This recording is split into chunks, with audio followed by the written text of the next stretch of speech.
Salvete omnes, welcome to Land and Sea, section 5. This one, the third part of Caesar's landing in Britain, the finale, so to speak. I will talk fast, you can catch up because it's a video. And with our soldiers delaying, cunctantibus being a present participle, so we have here an ablative absolute at the start. Most greatly, maxime a superlative adverb. Because of, or on account of, the depth of the sea. Obviously altitude can mean height, but it can also mean depth, because altus means both deep and high. He who was carrying, or you could translate it as the man who, or even the soldier who, because we know they are soldiers. The Aquilam of the 10th Legion, the Aquila, the eagle of the 10th Legion. Having called upon the gods, contestatus is a perfect active participle, it's from Deponent verb, so that this matter, ea would be normally hike, but it's fine, might turn out happily or luckily for the legion. So as it says here, this is a purpose clause. He's calling on the gods so that the matter will work out for the legion. What does he do? He says, jump down, soldiers. He said, jump down, soldiers. Decilite being a imperative to more than one person. Unless you want to betray the eagle to the enemy. Vultis, as it says here, is the you plural version of wallow in the present tense. Prodere is quite a strong word as well, to betray the eagle.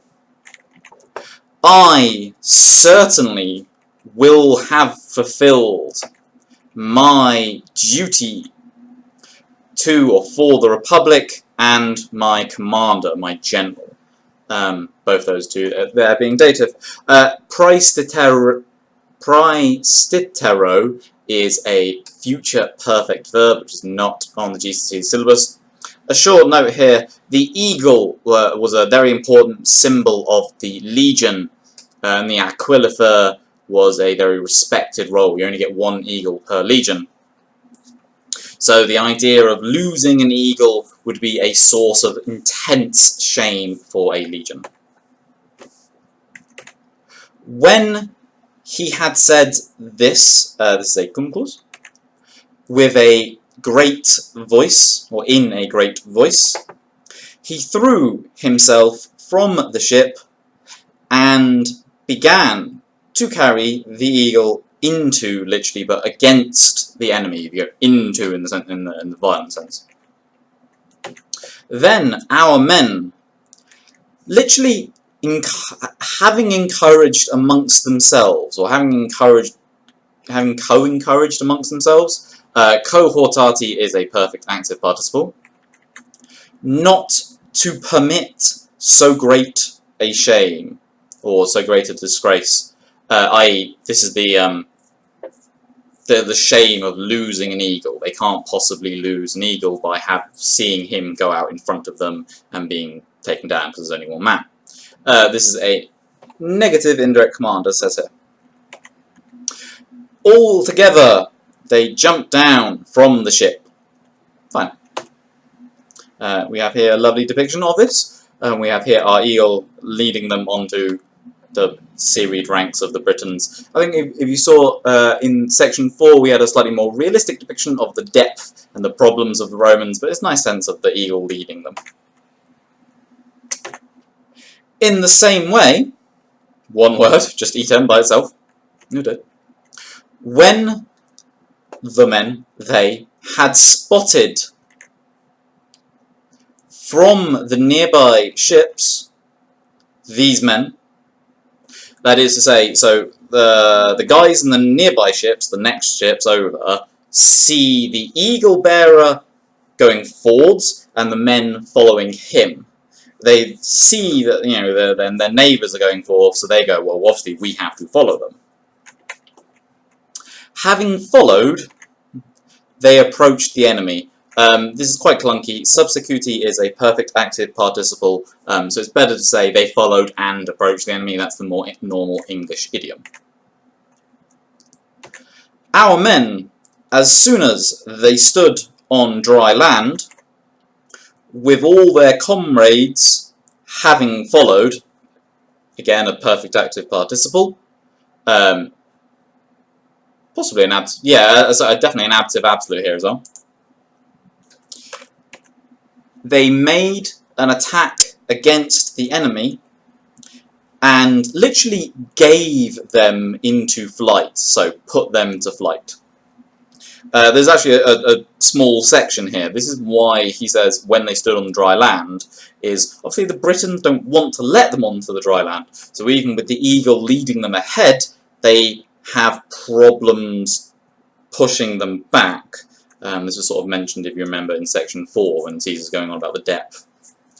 So amongst other things, what he does is he brings up some ships who start basically firing on the Britons with ballista. Now, this is from Rome Total War 2, which is a fun game, but perhaps not the most accurate here. So we have here, according to the game, light artillery with that monstrosity of a ballista firing at someone a long way away. This is not quite light artillery. I think probably a little closer to this. This is technically a scorpion, which, as you can see here, can be handled by a couple of men. Maybe something in between the two. Probably not quite as big as on the previous one. They were not able to pursue further.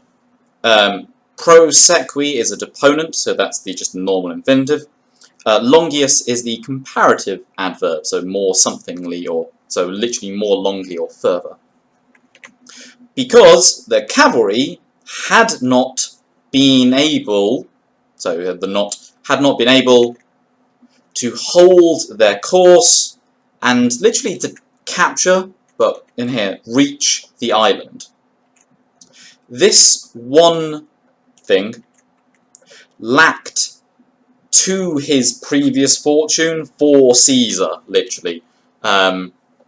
So for Caesar, this one thing lacked his previous fortune, or Caesar, something like Caesar was lacking this one thing regarding, in comparison to his previous fortune, literally was absent towards. Yeah, the horses, Romans didn't really go in much hugely for cavalry. They only had about 120 cavalrymen per legion, but obviously cavalry are quite useful for chasing people. However, horses are large, stupid animals. That's not to say anything against horses, but they are very large animals, and they are not the brightest animals, so putting them in a ship with a load of guys, if anything goes slightly wrong, that's not going to be very comfortable for the men. So the horsemen almost always get their own ships. And there it is. There is the entirety of section 5 and the end of the Caesar. We can see he's very clearly emphasizing the difficulties that he had in landing, you know, the resistance that the Britons put against him, and then the bravery of his soldiers. Notice he's not giving orders. It's not him telling them that they need to land. It's one of the soldiers sort of leads them all into them, and yeah, okay, he does some tactical stuff, but basically the soldiers sort this out. The Romans are great. And on that note, thank you very much. Hope this helps.